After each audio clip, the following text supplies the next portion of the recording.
فنادى في الظلمات أن لا إله إلا أنت سبحانك إني كنت من الظالمين.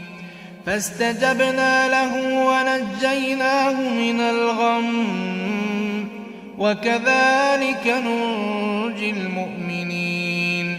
وزكريا إذ نادى ربه رب لا تذرني فردا وأنت خير الوارثين.